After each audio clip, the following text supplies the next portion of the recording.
As I mentioned, welcome everybody. First thing to note is it's being recorded, obviously to help you share with other people. Caroline, I've just seen your comment there about buffering. I'm not sure about that, but do let us know if you've got a problem. Mine is going through fine. So yes, the session is recorded, and we will share the recording of this, and also we will share the slides that we're going to take you through. So first of all, my name's Martin Woodward. I'm the club business manager in the clubs and communities team here at the RFU, and I'm helping host this evening. In the background, you've also got my colleague Alex Thompson.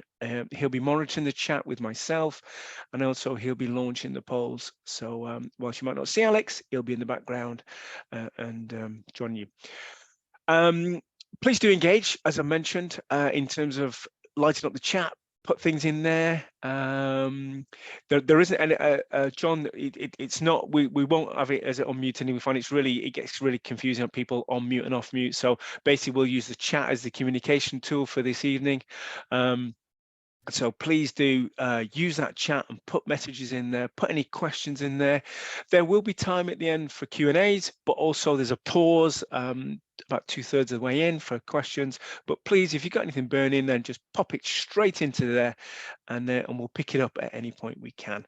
So as I mentioned, the presentation will be recorded and it will go on our Club Support YouTube channel. If you haven't seen that, a bit of a plug for that. There's some great videos on there across a whole range of topics, off-field topics as we call them, and we'll put a link for that YouTube channel into the chat for you. But it's a really, really great source of information and advice and guidance. And also, if you do go into there, there's a little subscribe button. Please do press that. And also, for those of you who are not already following us on Twitter, we do have a Twitter account for the club support. And again, we'll put that link into the chat. I'll put that later on as we get going. And that's RFU Club Support. There's a number of RFU Twitter channels, but it's a really good one for you to join. So without further ado, you've not jumped on to listen to me. So I'm going to introduce you to, from our award-winning digital marketing agency, Liberty, who have been working with us across a number of projects. Phil Woodward, no relation whatsoever, or indeed neither Phil or myself are related to the other Woodward chap who you often see on our TVs at this time of year. But Phil, I'll allow him to introduce himself as he goes, but I'm now going to stop chatting and over to you, Phil. So enjoy, everybody. Amazing. Thank you very much, Martin. Lovely introduction. Thank you. Yeah, and welcome everyone. Thanks so much for coming along today. I can see 80 participants, which is a really great number. Really great to have so many of you on today. Yeah, I'm really excited for the next hour or so to kind of talk through social media marketing for rugby clubs and what the landscape's like, and yeah, address your questions, and yeah, have a hopefully a good session. So yeah, just in terms of kind of introductions about myself. So I, like Martin said, work for a company called Liberty. So we're a digital agency based in Cardiff. I must say I'm definitely English. Grew up in the West Country, proper West Country boy. So yeah, so I get the flag of St. George over my name, so that's great. Yeah, like Martin said, we're working with the RFU on a number of different projects. Principally, it's kind of, yeah, this project is working with you to develop your social media strategies and all these sorts of things, which we'll talk through in the next hour. Yeah, so I've been in digital marketing for more than 12 years now, across a variety of kind of content related things. So whether that's creating content, whether that's social media content, lots of training and consultancy as well in my time. So yeah, I've kind of worked with many different brands and businesses and sporting organizations, from small startups to big household names. But yeah, really excited to be working on this project with the RFU. And just as a little kind of syllabus of kind of what we'll be going through in the next 40 minutes or so. Once we've kind of had the introductions, I'll then be kind of talking through some statistics in the kind of social world, and kind of what rugby fans are looking for on social, kind of get some stats to arm what we're going to be going through. I then want to talk about what we call social content pillars, which will be explained in due course. But yeah, really exploring them and kind of talking about the different types of content that we could be making. As part of this section as well, I'll be kind of looking at some of the content that I've seen across the rugby pyramid when I've been kind of looking at various different social platforms and of all your rugby clubs, which I've really enjoyed doing. I found a lot of posts that I've loved, a lot of kind of content types that I've loved. So I'm basically going to chat them out, shout some clubs that have particularly caught my eye. If you are one of those clubs that gets featured, do just light up the chat, as they say. Great to have you on board if that is the case. And then we'll also, nearer the end as well, talk through what we're calling the social toolkit. So this is something that we're producing alongside the RFU, essentially to make your lives easier when planning social content and creating social content, and ensuring that the kind of social strategy you're running for your rugby club is working for you, is kind of giving you the control that you need. So that, along with this webinar, along with the resources that we're making as part of this project, which will be on the RFU website in due course, all of those, kind of empowering you to do the work that you need, and focus on what you're really great at. And like I say, we'll have a Q&A at the end, but keen to kind of chat through things as we go through as well. Part of the way through we will break for some questions too. So don't kind of wait to stick a question in, just pop it in the chat, and then we can roll from there. Amazing. So poll 1, really keen, you kind of heard about me. I'm kind of keen to hear about you now. So from a kind of social media perspective, I'm really interested to know what your role is when it comes to social. Are you a kind of day-to-day doer? Are you kind of an Owen Farrell who's kind of just picking up things day to day, creating the content, and going from there? Or are you a kind of more of a strategic lead, overseeing stuff? More of an editor like Sarah Hunter. Do you kind of not tend to not get your hands dirty, but you're watching things, making sure that things are working, pushing people in the right directions and guiding things like a Steve Borthwick? Or are you kind of a little bit of all of those, doing everything yourself, not working with anyone else and just kind of cracking out all the social content yourself? Well, Phil, so I can see people are coming in now with the poll. We've got the majority in. I'm just going to give you a bit more time there for a last few. If you can't see any of the polls this evening at any point, you can see the answers obviously on screen because we put it on the slide. So if you can't see them for any reason or you lose a poll, put your answer in the chat for us. So the last few, just going to give you a little bit of a chance to finish it off, but I think we're nearly there now. So I'm going to close that poll there and I'll share those results with you. But a bit of a mixture there, Phil. You got sort of 41%. They do everything themselves. And then they've got quite a lot of day-to-day doers, but mixed in with the editors as well, and sort of overseers that we've got with us. So thanks for completing that. We've got a few more polls later on, and back over to Phil. Amazing. Thank you, Alex. Yeah, that's really helpful. Thank you. So like I kind of explained a little bit more, this kind of project is all about helping you guys do social better. And that is kind of works within two main themes that we're working on. One of which is communicating effectively with your fans, members, and stakeholders on social channels. So that is really kind of getting to grips with who your target market are, who you're speaking to when you're doing this great social content, and how you can speak to them as best as possible, essentially.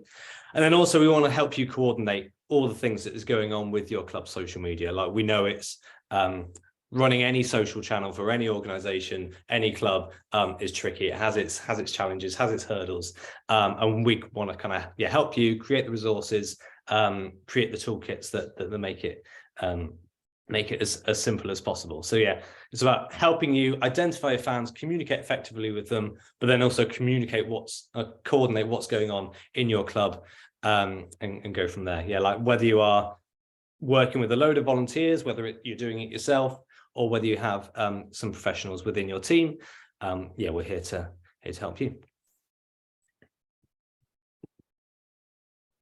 Amazing. Yeah, so we'll just kind of chat through a few different statistics that we've gone for as part of the resources that we're creating for the RFU. We've created one document where basically we've used a data source that we have to look at how rugby fans in the UK, in England, behave, particularly from a kind of social network perspective and from a marketing perspective.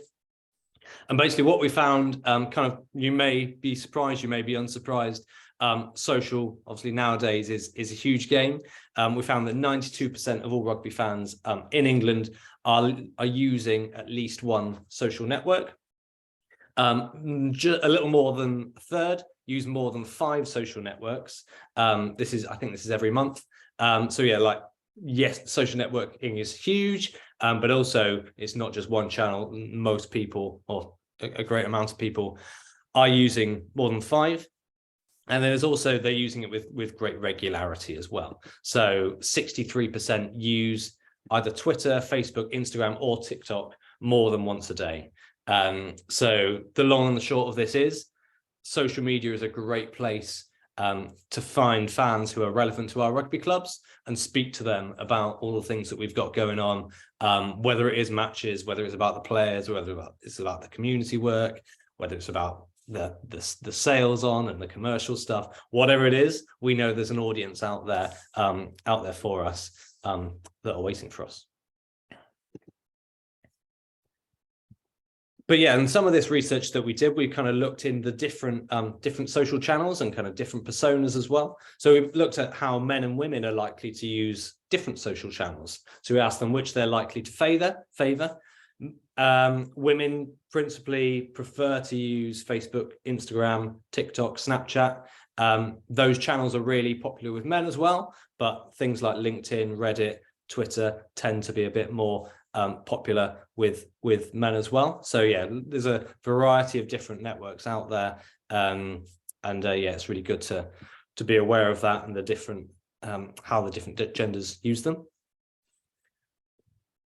And then principally as well, it's not just about how genders differ, it's about ages, how ages differ as well.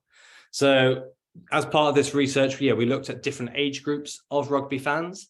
And this big blue line here that you can see is Facebook. Facebook, once this kind of massive social behemoth, is still very much the case for the older generations, of which I'm unfortunately just moving into this one, which is quite depressing, but there you go. Yeah, so when it comes to 35 pluses, Facebook is still the primary social network. That's where a lot of them are hanging out, but not everything is about those generations. When it comes to, yeah, the younger generations, whether it's Generation Z or slightly older than that, Facebook is used very minimally. You've got things like Instagram, you've got TikTok, you've got Snapchat, which are, yeah, much more popular among younger people. So all of this just goes to show that there are obviously different social networks out there, and who is using those social networks are very different to each other. So that should inform the kinds of content that we're creating on our different channels, ideally, if we have the time to do that. It's always just a good thing to be thinking about.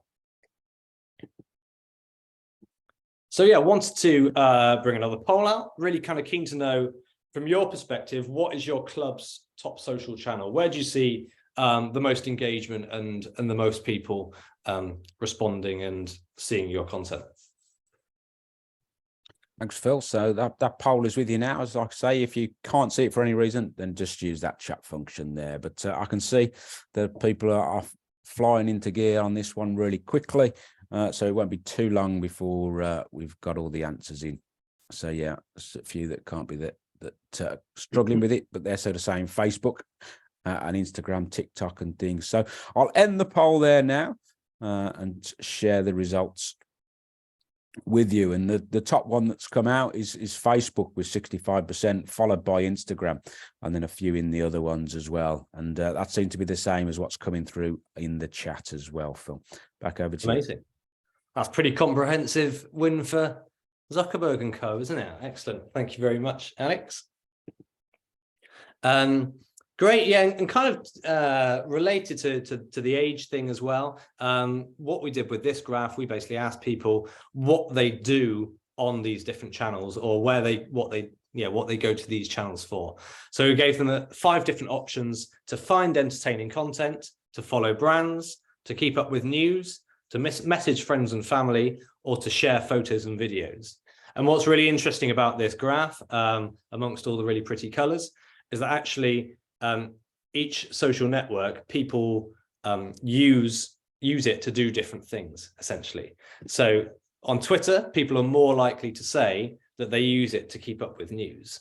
On TikTok, they're more likely to say they use it to find entertaining content. On Instagram, they're more likely to share photos and videos, and look at videos themselves. Facebook is used primarily to message friends and family. And obviously, from the previous slide, we can also see that people are using the other channels to do other things as well. But this does show this kind of dominant theme that we've got across the different channels, does show that perhaps sometimes different things need to be talked about on different channels, because that's what people are looking for, depending on those channels.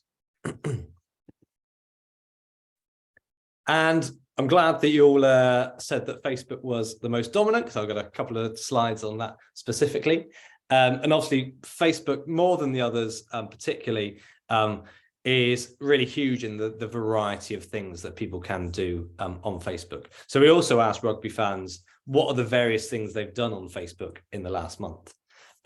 Groups I found really interesting was the second most popular thing. So principally using Facebook to access the communities that they've kind of built up already, the communities that they get interesting content from. Also watching videos, which are kind of a pretty standard social content tools. So that's kind of relatively unsurprising. But yeah, also things like stories, marketplace, not particularly relevant to us, but again, really interesting, and events as well. So a lot of these things like watching videos, certainly, stories, groups, events, all of these are things that potentially could be worked into our social strategies to engage rugby fans. And we also looked at the split between female rugby fans and male rugby fans as well, just as a little point of interest. So we can see that men are more likely to be using Facebook groups, more likely to be going on events, more likely to be gaming, more likely to be dating for various reasons. But yeah, that just kind of shows the split between the two genders. Yeah, so we've had your top social channel. I'd like to get to grips with what your most feared social channel is. What's the social channel that you hear people talking about and you're like, oh, we should do that more, or you don't get it, or yeah, what's your most feared social channel? It's good. I can see they're coming in quick now, Phil. Nice. And if you have put your answer into the poll, it would be good to learn a bit more in the chat. I think what actually you fear about that channel itself. I can see a few things coming in there, but let us know what is it about that channel as well. But there's a clear winner coming out there, and I'm going to close the poll just now. Fantastic. Yeah, that is. You can see that there, Phil. The big one that's out there that's really, a brand new one, dominating and sort of really flying through TikTok, but it's very much feared at this moment with our audience at 71%. Amazing. Yeah, that's pretty comprehensive, isn't it? Pretty comprehensive win a win of sorts for TikTok. Fantastic. Thank you. Yeah, just want to kind of talk around the strategic side of social content now as well. And really from our perspective, when we're working with brands, when we're working with any organizations or clubs or anything like that, we always want the social content that's being created to be based around 3 things: to be either educating, to be entertaining, or to be inspiring. People go on social channels principally for kind of one of these 3 things. So when we're creating content, this should always be the kind of the bedrock of what we're looking to do. We always should be looking to kind of give value to our audience and kind of give them things that they will find useful. So from a kind of an educational point of view, a really good thing to kind of think about, to kind of start thinking about the sorts of content you could be doing. You could think, what would you like people to know about your club?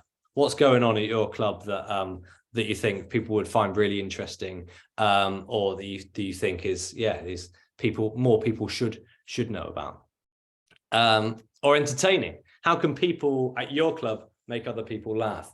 Who are the big personalities in your rugby club? Whether that's on the playing staff, whether that's fans, whether that's non-playing staff, whoever it is, or whatever the things are, what's going on at your club that could entertain people and make them laugh.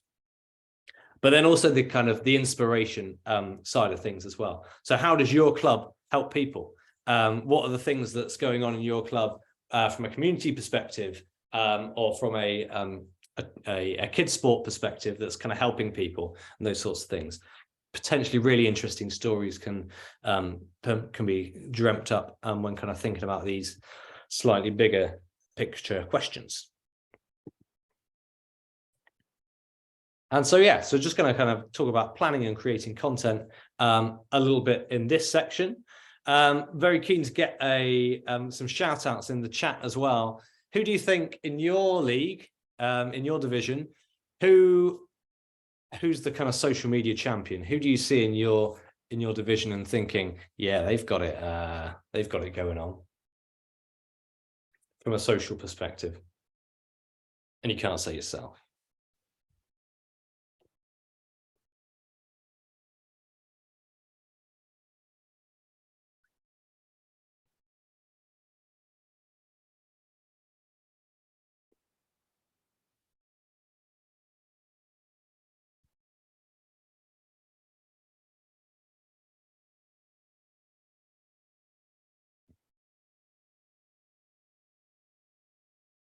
Fantastic. Okay, and just kind of continue to talk a little bit kind of broadly about kind of what social success is all about. Three kind of core things that are really important for social success is having a plan. So having that plan to create the content and create different types of content. It's nailing the basics. Obviously, sport is all about the marginal gains. Sport is all about doing all the lots of little things right. And it sounds cliched, but it's the same for social as well. Doing great social media is all about nailing the basics, doing the lots of the little things right. Then the big things look after themselves. So we'll kind of chat through some of that as well. And it's all about growing visibility of your content as well. If you've got a plan, if you're really doing the basics right and getting everything done right, then you can kind of start to grow that visibility and get all the great benefits that come with it here. And then this little section of the webinar, I just want to talk about content pillars. So content pillars, like I kind of hinted at earlier, these are broad topics that your rugby club will be kind of creating to create content on social media. Content pillars are different themes basically that you can create content around. And once you've kind of established these content pillars, they're really good at helping you stay organized, create nice consistent content, and kind of make sure that content is as high quality as possible. It might sound a bit buzzwordy, but I'm sure all of you are kind of already abiding by this kind of school of thought already. It's just sometimes it's a case of organizing it and going from there. So for instance, we've got this really nice example here from Plymouth Albion, I believe this is. So we've got different types of content going on here. You've got some rugby camps, you've got match updates, you've got some kind of more sponsorship-based content, different what we would call content pillars being spoken about on their Instagram grid. And just to kind of explain the kind of theory around content pillars a little bit more, within the rugby world, I've kind of identified 4 different content pillars that most rugby clubs could abide by. So it's kind of having match day content. This would usually comprise most of the social content that's being created in the week, but not necessarily. Whether that's kind of posts showing the lineups, posts previewing the games and predicting the games that are going on, giving live score updates. So principally on Twitter, that would tend to be. So yeah, giving those live updates for the people who aren't lucky enough to be watching your teams in the flesh on a Saturday afternoon. It's about creating match reports after the event as well and kind of putting them on social channels, and also throughout the week as well, using highlights to show what's going on. And basically for all these content pillars, I'm going to show some examples of some of these done really well. There's also kind of community-based content pillars, so showing what's happening behind the scenes with your club. Talking about fans, talking about volunteers, looking at how your players are coping and what the culture's like in your club. But then also the charity information as well is kind of within the commercial and brand building pillar, as well as kind of ticket information, any products that you want to sell. That should always be a part of it too. We always recommend that anything like commercial elements are a relatively small percentage of kind of your total social content. People do find some value in kind of commercial stuff and potentially buying tickets or products or whatever it is, but then also there should be a nice variety of content going on. And then also there is the scope as well for your rugby clubs to be talking about what's going on in the wider rugby world as well. Obviously anyone who follows your social accounts, they're going to be rugby fans. They're going to be knowing what's going on in the rugby world. So if we can kind of talk to them about those topics that are going on, potentially, that is a very common, it's a common meeting ground essentially, that we can talk to them about. We know they're going to be interested in, and kind of build that relationship with your audience in that way as well. If that was something you wanted to do. So I'm just going to kind of chat through those 4 content pillars with a number of different examples of some of the great content that I've seen. Really nice example here, again from Plymouth Albion, of one of their match day content things, just their lineups for their match against Cinderford. What I really liked about this is a really nice, clean design. They've kind of just got the black design, but everything else is kind of cleanly arranged around it. Really easy to see the team, really easy to see all the key information. Just stands out nicely on the page without ever being too threatening or too confusing or anything like that. Just really nice and friendly, a lovely smile as well, and a top moustache as well. Quite jealous of that moustache. Nice and straightforward, really nice example of a kind of classic bit of matchday content. Sometimes you can have a bit more of a play around with things like Coventry have done here. So this is for their Boxing Day match preview, obviously leaning into that theme a little bit with the Boxing Day gloves photoshopped on, which is a nice touch. Kind of puns in the copy as well. What's nice about this as well is that they're tagging Nottingham Rugby here, which is great. So obviously when Nottingham Rugby will see this, they can retweet that. That'll kind of increase the reach of the post as well. So that's great. And then this post as well is just using emojis quite nicely just to set the content out, create that white space. So it's really easy to see, okay, this is what this post is about, really easy to read and go from there. Yes, that's a kind of nice example of a slightly more playful bit of matchday content. Also, like I say, matchday content is really, really valuable for that kind of in-game content. So kind of showing people what's going on within the game. Really nice example here from Chinna. I think that's how you spell it, pronounce it. What's nice about this one is they have GIFs for the in-game content. So whenever anyone gets a try, they've got a GIF ready to go of whoever has scored the try. So that is a nice way of just showing up in people's Twitter feeds. This one would be, and kind of working well from that perspective. Really nice again, they're tagging Mark Darlow so that after the match, when he's back in his dressing room and content at having scored a lovely try, he can retweet that to however many people are following him and going from there. Also as well, what I liked about this, you've just got a nice description of the try as well. It's kind of nice to envisage what's going on there.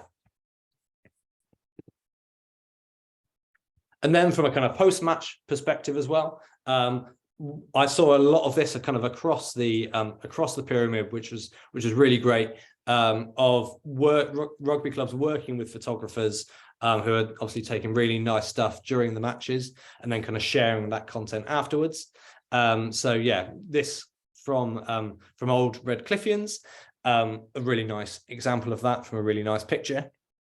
So yeah, collaborated with the photographer and tagged them in the post as well. So again, so that person can share it to their channels as well, just helps more people see the content and the stuff going on at the rugby club.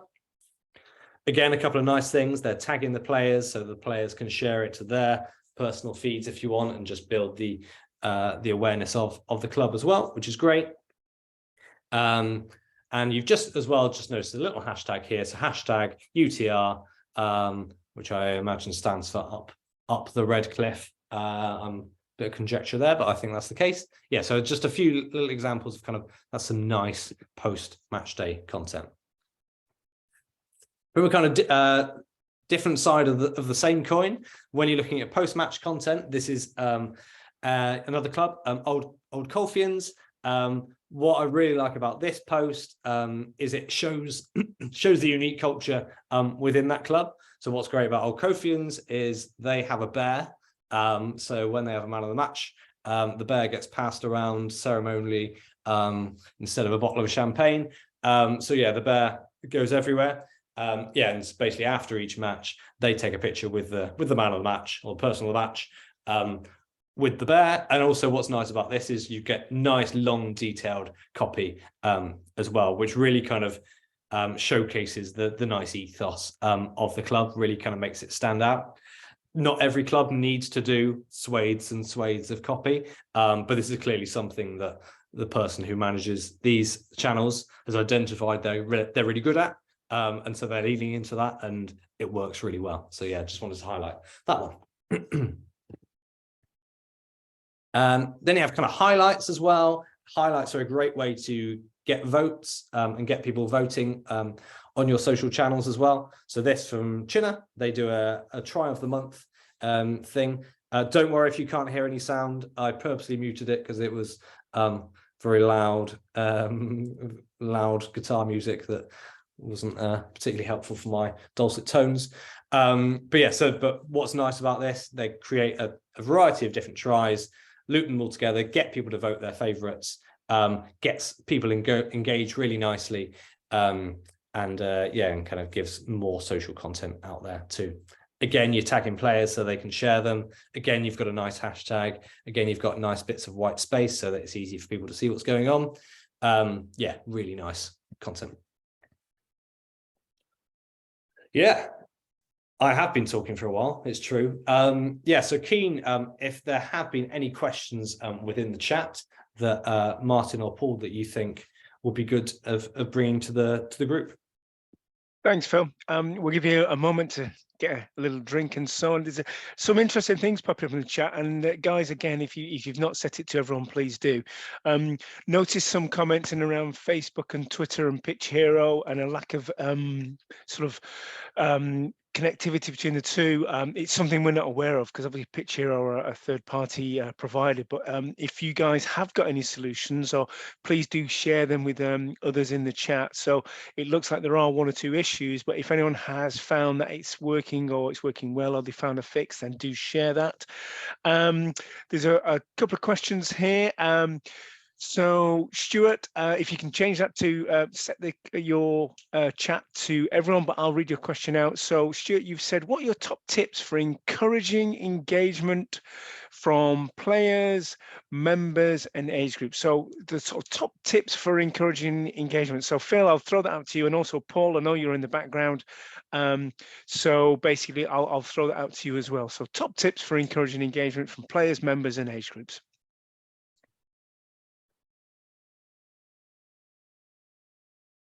I think the most important thing in terms of encouraging engagement is getting people aware of your social channels, and I think there are different ways to do it. There are offline ways to do it. There are ways to you can kind of put signage up in the clubhouse, that sort of stuff. You can do that as well. But also when people are engaging with you on your social channels, it's just making the most of that. I think with every club, when I think of kind of past clubs that I've been at, not everyone wants to engage with these sorts of things, but some people do. So it's just thinking about those people, the people who are kind of keen to engage.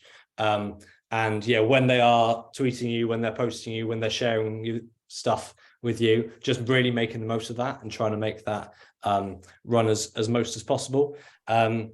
Yeah, and I think that's kind of what this is about as well. This whole project is kind of giving you the tools to work with those people where there are people who are keen to do it. Yeah, kind of make it as easy as possible for you to collaborate with them. I think going back to your question as well, it's always about the what's in it for me question. So if you can kind of give things that kind of makes it easier for them, that kind of, yeah, that makes it more likely that they'll be sharing stuff, then yeah, that's a really good thing to think about. What is it that we could create, that you could create, that would make it great for them? Brilliant stuff. Thanks, Phil. There's a question from Jim, which I think is an interesting question. I'll just throw it out there. Some of you have seen it, but Jim's just asking anyone provide a great website at a sensible price. So if anyone got any website providers and so on that they want to share with Jim, you know, he's asked that question. So again, fire it into the chat. So I'll let you do that. And then Phil, there's a question from Alex, and that's the question is around: is there any way to preload content to be pushed out across social at a predetermined date? So can you load up content on a Friday night and it goes out automatically on a Saturday morning? There are, that's the good news. There are yeah, plenty of different platforms out there that you can use to schedule your posts. I agree, it otherwise is a bit of a pain having to do things on the moment, to the minute. So you've got platforms such as Hootsuite, HubSpot. I believe Twitter allows you to schedule tweets now as well, I think for some people. But yes, there are definitely platforms out there. Some of those will charge. Some of those will have free options with some limitations and that sort of thing. But yeah, there are ones out there. Potentially afterwards we can kind of give you a list that can kind of yeah, help guide you towards that. Brilliant. There's lots of great questions. I'm actually catching up on some of the chat. Demi, it really like your point there in terms of putting in a call to action. So you're asking people to do something. So actually, you know, put thumbs up, that sort of thing. If you ask people to do something, they more often than not will do it. So I think that's a great way for engagement. So what we'll do is we'll store, I will sort of log in those questions, and what we'll do, we'll come back to them. So Phil, if we carry on with the presentation, and then we'll have some time to come back to those as and when. But please do keep putting the questions in. Some brilliant stuff in there, guys. Thank you. Amazing. Thank you, Martin. Yeah. So other great things that I've kind of seen on your social channels, from a kind of community aspect as well. Some clubs that are doing really, really good things in kind of showcasing what's going on at the clubs, and kind of showing the culture that's behind the club. So that question around engaging players and that sort of thing, potentially by creating kind of ideas such as this, you can kind of get the players engaged in sharing what they're about and their passions and that sort of stuff. So this for Old Pats, they do a weekly player profile, where you just kind of get to know that person a little bit, which is really nice, shows the kind of culture and the community behind the club, which is great. What's also nice as well, like this is a nice regular flow of content as well.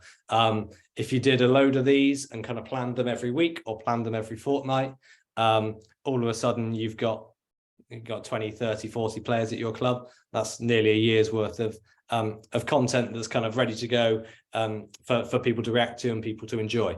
So yeah, this is the sort of stuff that can be planned in advance, and is ready to go. And yeah, people always like seeing a bit more about what's happening at the club and who the players are. There's also you can also go through and kind of ask players with specific examples as well. So one really nice example that Coventry did recently, they basically went round their training session with a camera and just asked all of their players, who's the best band ever? And yeah, they got 10, 15 of their players all giving various answers, snipped all those videos together, and you got a nice kind of minute-long reel with lots of Coventry players saying how much they love One Direction.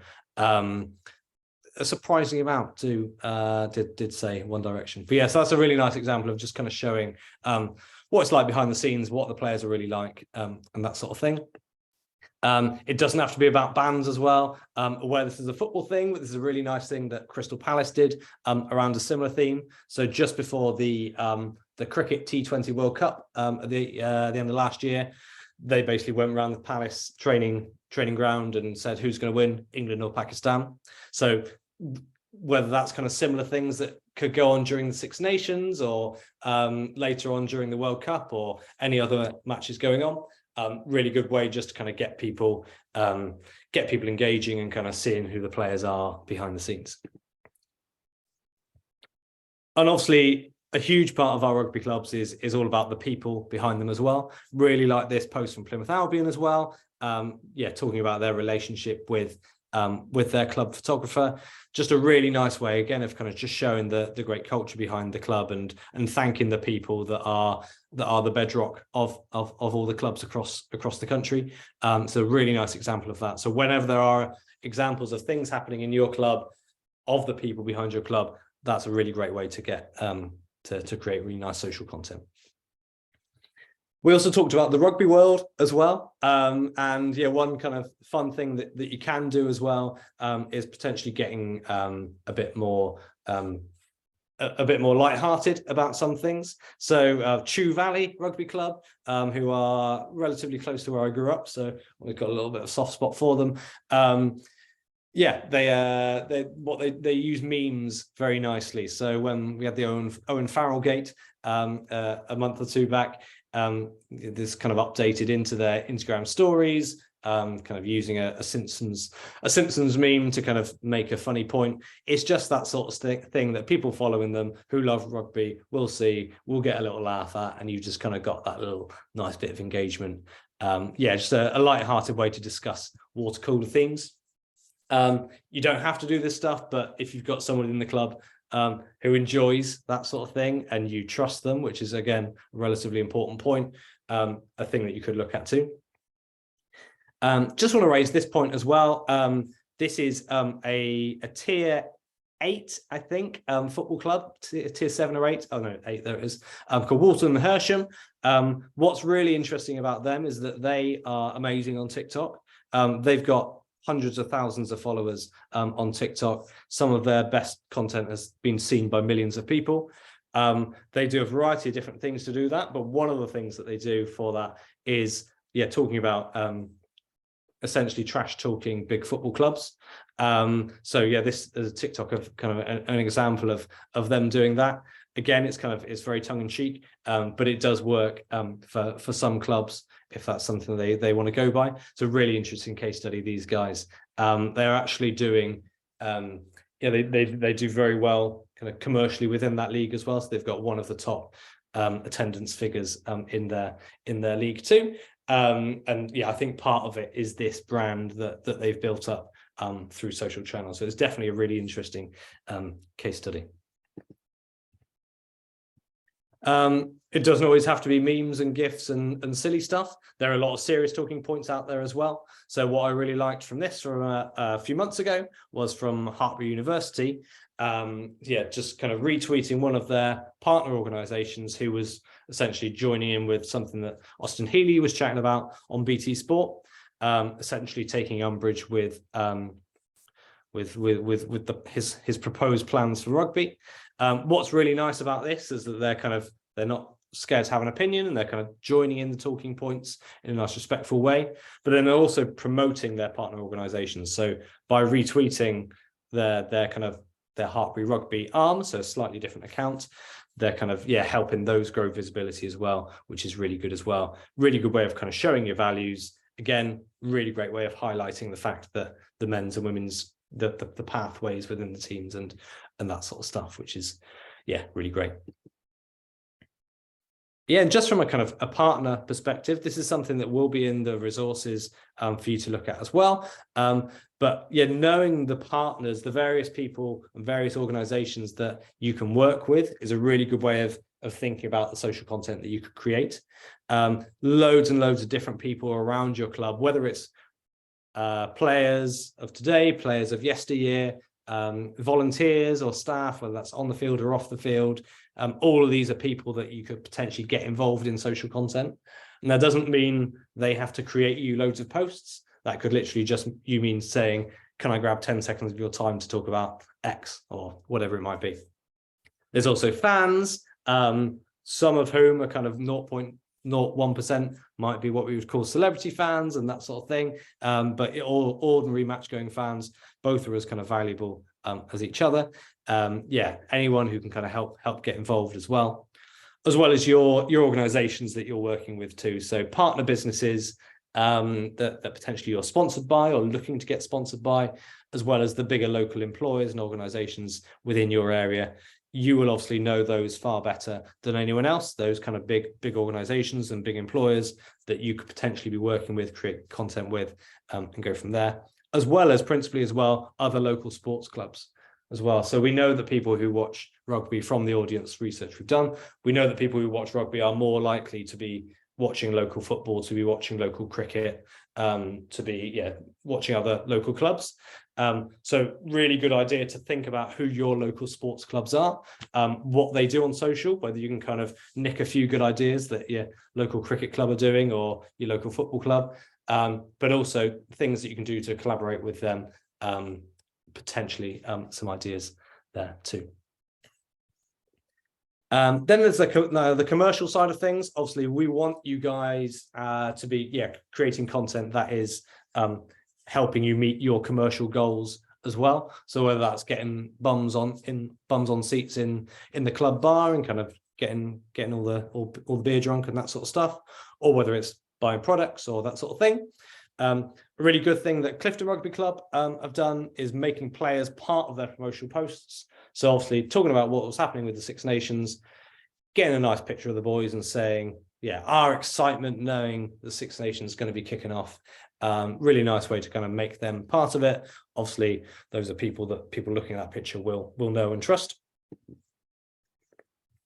And also as well, from a kind of commercial perspective as well, a really great way to align your sponsorship activity with the social media stuff that you're doing.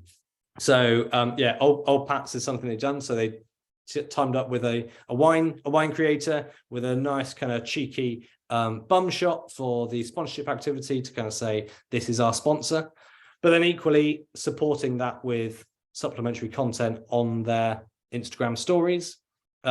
Supporting our sponsors as they support us is a really nice line. And that's a really nice thing that potentially clubs can bring to the sponsorship sphere of kind of saying, you can support us and we'll promote you on our channels too. So really nice way of doing it. That Old Pats have done here. So making players part of that commercial activity is really good, really effective.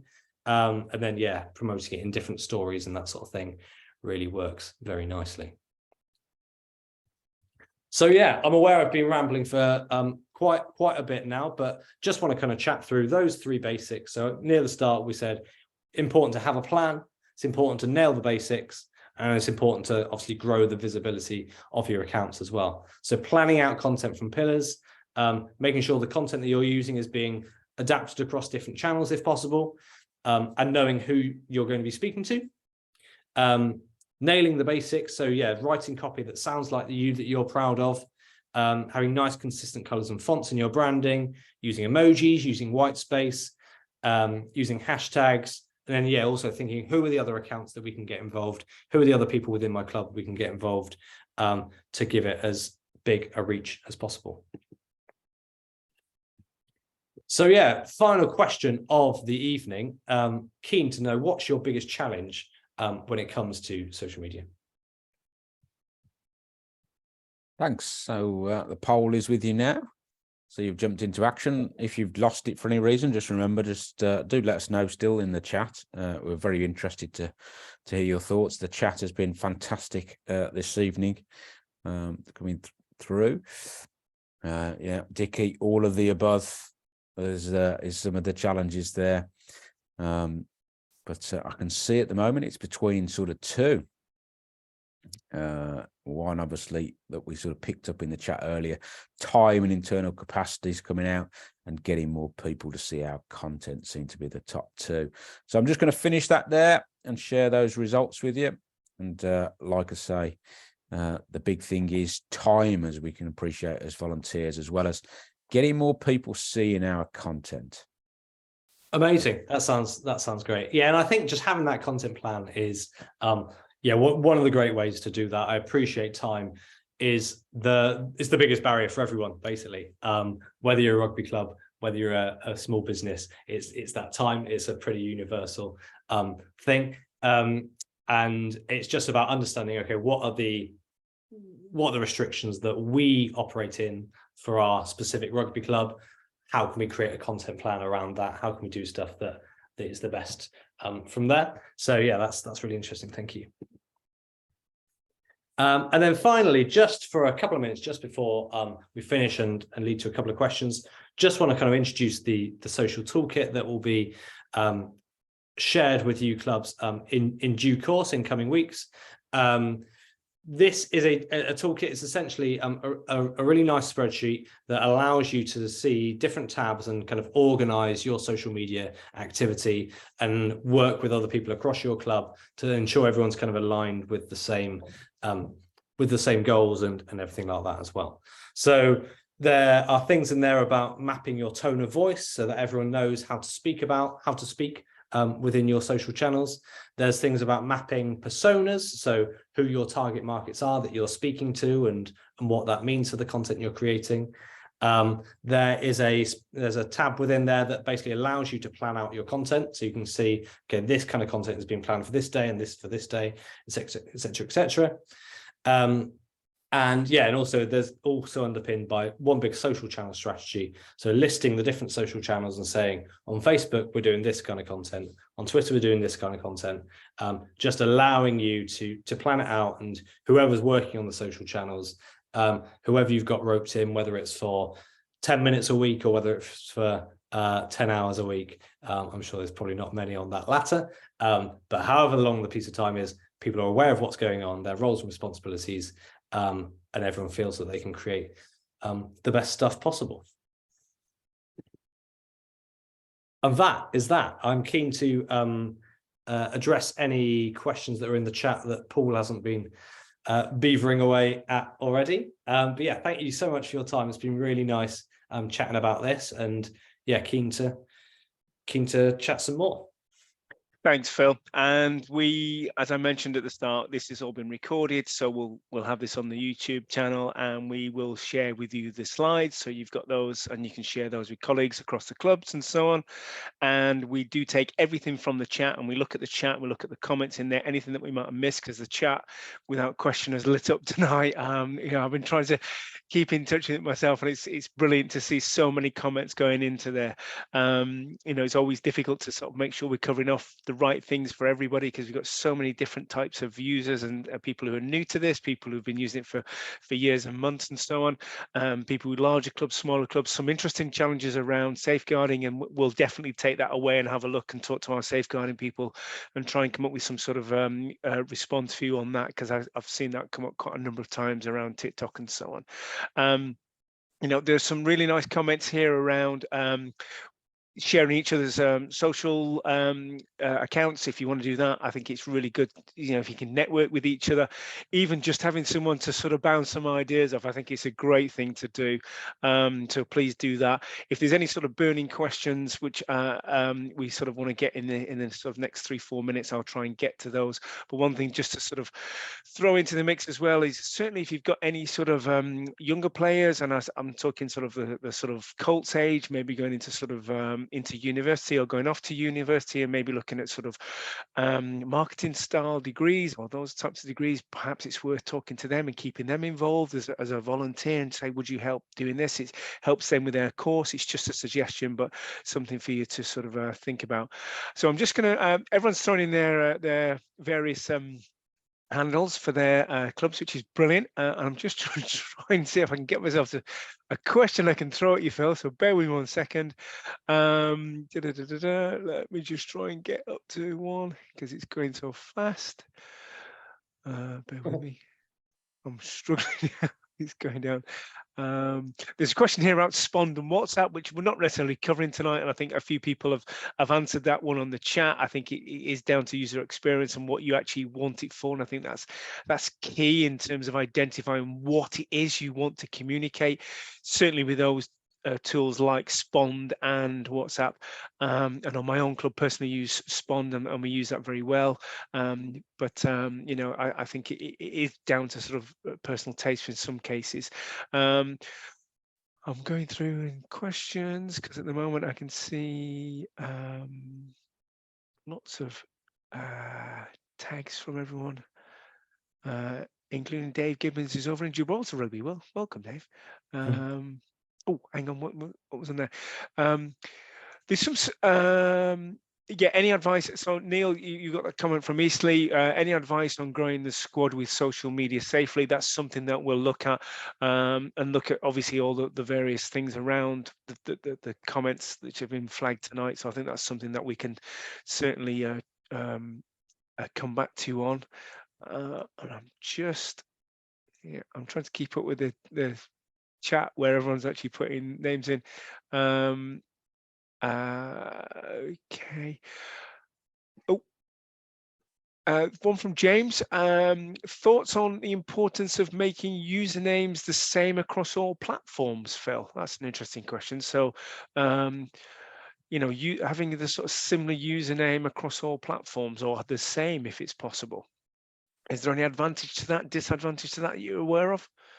That's a very interesting point. I think you'd want them to be as similar as possible. Ideally, yeah, ideally identical, but there's not a huge difference. There won't be any blowback from social channels if you have got slightly different handles. But yeah, just more so people can understand it and kind of just see it that it's you. So no huge benefits or drawbacks, but yeah, ideally you'd get something that's pretty similar. So just so people can see, yeah, that's my rugby club. Cool, excellent stuff. Well, thanks, Martin. There is one in there about Twitch that they were quite keen to ask about. I've missed that one, Alex. Have you got that? Yeah, I saw that. Yeah, from in Smith Bletchley. Yes, yeah. If you could pick that up, Phil, what your thoughts of that are. That is a really interesting question.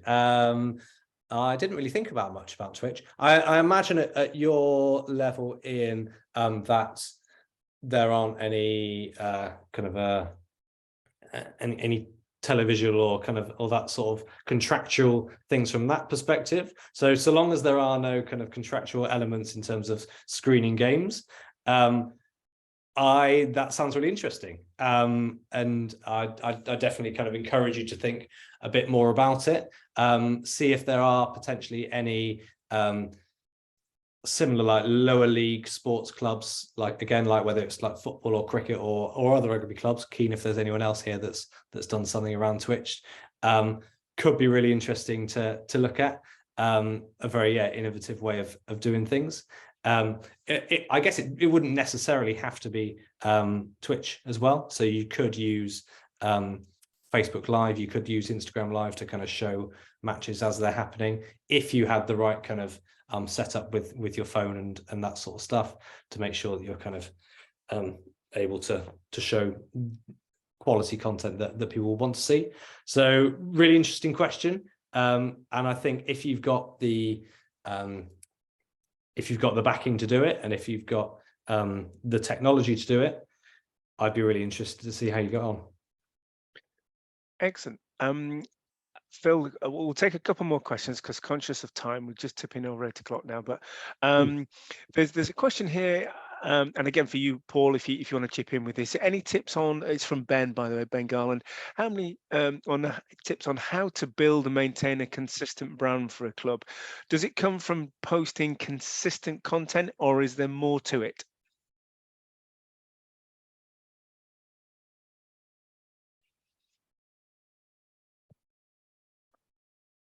Phil, did you get that? Sorry. I did. Sorry, I thought you said Paul. My bad. Yeah, I did. Well, I wasn't sure if Paul was going to pick that one up. Just to give you a breather, no, but yeah, I'm more than happy to take that. That's fine. Okay, brilliant stuff. It does. I think consistent content is a really, really, really big part of that, of kind of getting that consistency. But I do think that consistent content it's almost like it's the symptom that you're doing something well rather than the cause, if that makes sense. So I think that consistent content, it comes from having a plan. It comes from kind of things behind the scenes to get that going. And that is one of the big things that our social toolkit is aiming to do. So within that toolkit, it allows you to kind of, it's a place where basically you can plan content and approve content. Is somewhere where you can store kind of brand guidelines in terms of imagery and design colors and that sort of thing to kind of help with consistency visually as well.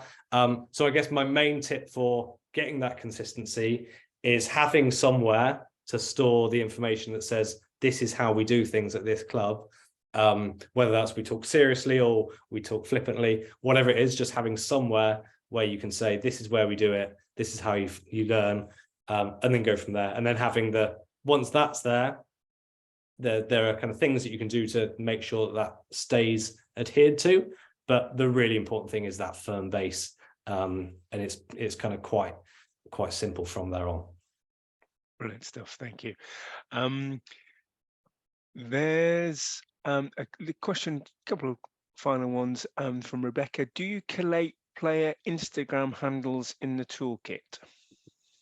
That is a very good point, actually. We don't yet, but that is certainly something that we can put into it. I'm very glad that you've asked that, Rebecca. That could be a very nice thing to put in there. Yeah, thank you, Rebecca. Brilliant. And I think what I'm going to say, I'm going to finish on actually Mark's.